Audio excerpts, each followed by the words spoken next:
ایک بار کی بات ہے، کچھ سائنٹسٹ نے مل کر کے ایک بہت ہی انٹرسٹنگ ایکسپیریمنٹ کیا۔ انہوں نے کیا کیا کہ ایک بہت بڑا سا پنجرا لیا، اس کے اندر 5 بندروں کو رکھ دیا اور وہاں پر ایک سیڑھی لگا دی۔ اس سیڑھی کے ٹاپ پر کچھ کیلے رکھ دی۔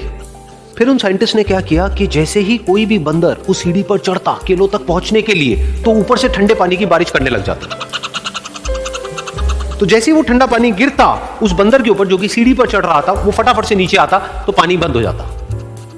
پھر دوبارہ سے کوئی اور بندر اس سیڑھی پر چڑھتا ان کیلوں تک پہنچنے کے لیے، دوبارہ سے یہی ہوتا، دوبارہ سے اوپر سے ٹھنڈے پانی کی بارش ہوتی، وہ بندر جیسے ہی نیچے آتا دوبارہ سے بارش بند ہو جاتی۔ تو بندروں نے اس کا مطلب یہ نکالا کہ جیسے ہی کوئی بھی سیڑھی پر چڑھتا ہے تو اوپر سے ٹھنڈا پانی گرتا ہے۔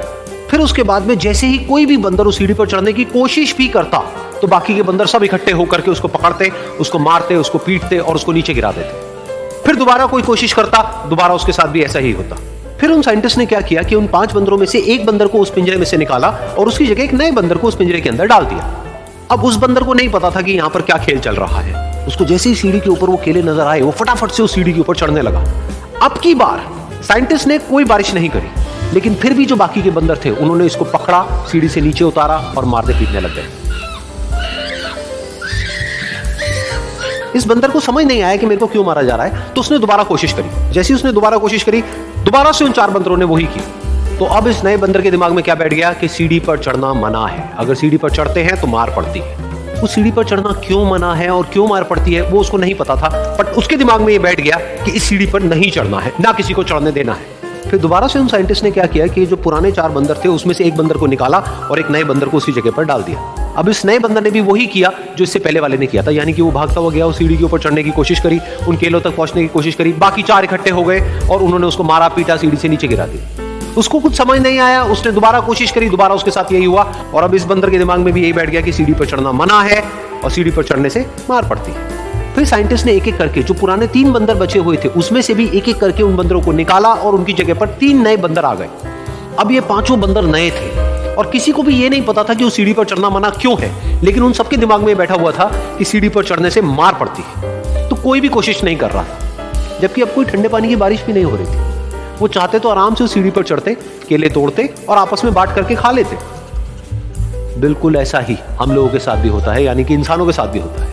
ہزاروں سال پہلے کوئی پرتھا بنی ہوتی ہے، کوئی ریتی رواج ہوتا ہے جس کے پیچھے کوئی نہ کوئی وجہ ہوتی ہے، لیکن وہ وجہ ختم ہونے کے بعد بھی وہ پرتھا چلتی رہتی ہے، وہ ریتی رواج چلتے ہی رہتے ہیں۔ کسی میں اتنی ہمت نہیں ہوتی ہے یہ پوچھنے کی کہ ہم کیا کر رہے ہیں، کیوں کر رہے ہیں، بس سب کو یہ پتا ہوتا ہے کہ ایسا ہی ہوتا ہے۔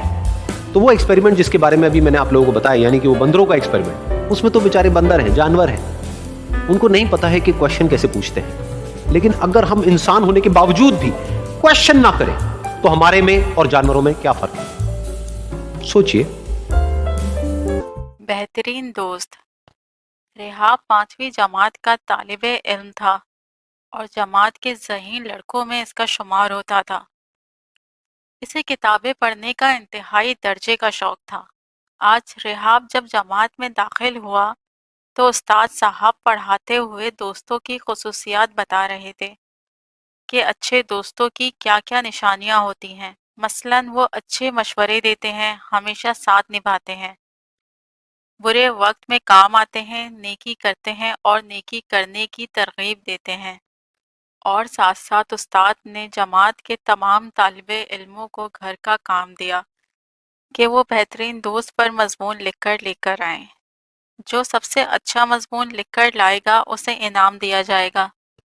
دوسرے دن جماعت کے تمام بچے دوست پر مضمون لکھ کر لائے۔ کسی نے اپنے دوست پر مضمون لکھا کہ میرا دوست ایسا لڑکا ہے کہ نماز پڑھتا ہے اور پڑھنے کی ترغیب دیتا ہے۔ کاشف نے زاہد نامی دوست پر مضمون لکھا کہ زاہد کا جیسا نام ہے ویسا کام ہے، بہت پرہیزگار ہے، وعدہ پورا کرتا ہے، خوش اخلاق ہے اور غریبوں کی مدد کرتا ہے۔ ریحاب کا مضمون سب سے الگ تھا۔ ریحاب نے لکھا، میرا کوئی ایک نہیں بلکہ بہت سارے دوست ہیں۔ یہ دوست میری کتابیں ہیں جو ہر موقع پر میری رہنمائی کرتی ہیں۔ جب مجھے کسی بات کا علم نہیں ہوتا مجھے علم عطا کرتی ہیں۔ جب میں کچھ سوچتا ہوں تو میری سوچ کو حقیقت کا روپ دینے میں میری مدد کرتی ہیں۔ انسان کی خدمت کرنے کا درس دیتی ہیں۔ میرے دوستوں کی تعداد سینکڑوں میں ہے۔ جو سوتے وقت بھی میرے سرہانے ہوتی ہیں۔ ان دوستوں کی وجہ سے میں یہ مضمون لکھ سکا ہوں۔ وہ مجھ سے پیار کرتی ہیں، میں ان سے پیار کرتا ہوں۔ اللہ تعالیٰ میری اور ان کی دوستی سلامت رکھے، آمین۔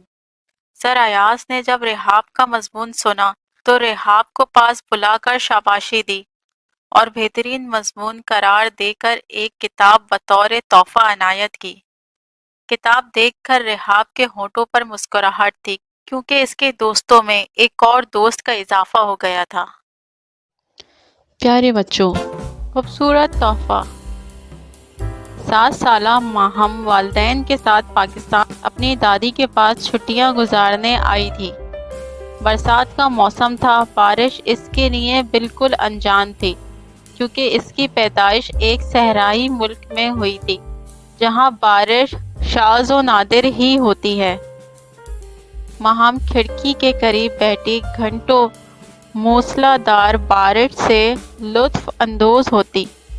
اسے برسات کی بوندوں میں ایک عجیب سی رم جھم کی جھنکار سنائی دیتی اور بارش کا لگاتار گرنا بہت اچھا لگتا، خصوصاً جب لوگ اس سے بچنے کے لیے رنگ برنگی چھتریوں کو کھول کر چلتے پھرتے نظر آتے۔ وہ بڑے ہی اشتیاق سے انہیں دیکھتی۔ ماہم کا دل خواہش کرنے لگا کہ اس کی بھی کوئی چھتری ہو جسے وہ رم جھم برسات میں اٹھائے محلے بھر میں گھومتی پھرے۔ وقت کسی کے لیے نہیں رکتا، بارش کا موسم بھی وقت کا دامن تھامے آگے بڑھ گیا۔ اس کے ساتھ ہی چھٹیاں بھی ختم ہو گئیں۔ امی واپسی کی تیاری کر رہی تھی۔ ماہم اپنی دادی ماں کے قریب اداس بیٹھی تھی۔ دادی ماں نے اس سے کہا، ماہم تم اپنی آنکھیں بند کرو، آج میں تمہارے لیے ایک تحفہ لائی ہوں۔ سچ؟ اس نے جھٹ سے آنکھیں بند کر لیں۔ دادی ماں نے اس کی گود میں تحفہ رکھا۔ ماہم نے آنکھیں کھول کر دیکھا تو ایک خوبصورت چھتری تھی۔ وہ بہت خوش ہوئی، لیکن بارش کا موسم گزر چکا تھا۔ چھتری کو بارش میں استعمال کرنے کی جو آرزو اور خواہش تھی، وہ حسرت بن کر دل میں رہ گئی۔ اسی حسرت کو سینے میں دبائے وہ اپنے والدین کے ساتھ واپس چلی گئی۔ چھتری تو آ گئی، لیکن بارش نہیں آئی۔ ننھی ماہم مسلسل کئی دنوں تک بارش کا انتظار کرتی رہی۔ اس ننھی سی جان کو پتہ نہیں تھا کہ ریگستان سے بارش کی کوئی دوستی نہیں ہوتی۔ آخر وہ انتظار سے تھک گئی۔ ایک دن وہ اپنی امی سے بارش کی ضد کرنے لگی۔ امی مجھے بارش چاہیے بس۔ ارے یہ کیا ضد لے کر بیٹھ گئی ہو؟ امی پلیز بارش لا دیں۔ بیٹی یہ تو اللہ تعالیٰ کی دسترس میں ہے، مجھے کچھ نہیں سننا۔ وہ رونے لگی۔ سنو، میں تمہیں ایک ضدی بچے کی کہانی سناتی ہوں۔ ماہم نے کہانی کا سن کر جلدی سے آنسو صاف کیے اور امی کی گود میں چڑھ کر بیٹھ گئی۔ ایک معصوم سا بچہ جو بالکل تمہاری طرح ضدی تھا، اسے آسمان پر چمکتا چاند چاہیے تھا، جیسے تمہیں بارش۔ چمکتے روشن چاند کو دیکھ کر وہ معصوم ضد کرنے لگا کہ کسی طرح اسے چھونا ہے۔ ماں پریشان بہت بہلایا، لیکن ضدی بچے نے اپنی ضد ترک نہ کی۔ تب ماں نے بڑے سے آنگن کے حوض کو پانی سے بھر دیا۔ کچھ ہی دیر میں پانی پر چاند کا خوبصورت عکس جھلملا اٹھا۔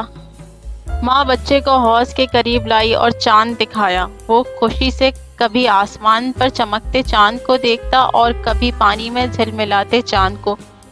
امی ایک ترکیب آئی ہے۔ کہانی کے اختتام پر ماہم نے خوشی سے چہک کر کہا، کس بات کی؟ 1 منٹ۔ وہ دوڑی اور اپنی چھتری اٹھا لائی۔ یہ دیکھ کر امی ماتھا پیٹ کر بولی، پھر سے یہ چھتری اٹھا لائی ہو؟ کہاں جا رہی ہو؟ امی نے آواز لگائی، لیکن وہ رکی نہیں۔ کچھ دیر بعد امی اسے تلاش کرنے کی نیت سے اٹھی۔ اس کے کمرے میں جھانکا، وہ وہاں نہیں تھی۔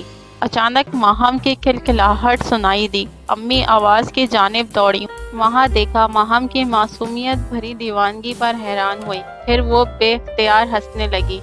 وہ چھتری کھول کر شاور کے نیچے کھڑی معصومیت سے مورنی کی طرح ناچ رہی تھی۔ رم جھم رم جھم رم جھم رم جھم، بارش برسی چھم چھم چھم چھم۔ پیارے بچوں، امید ہے آج کی کہانی آپ سب کو بے حد پسند آئی ہوگی۔ ہمارے ساتھ جڑے رہنے کا شکریہ۔ ملتے ہیں اب ایک نئی کہانی کے ساتھ۔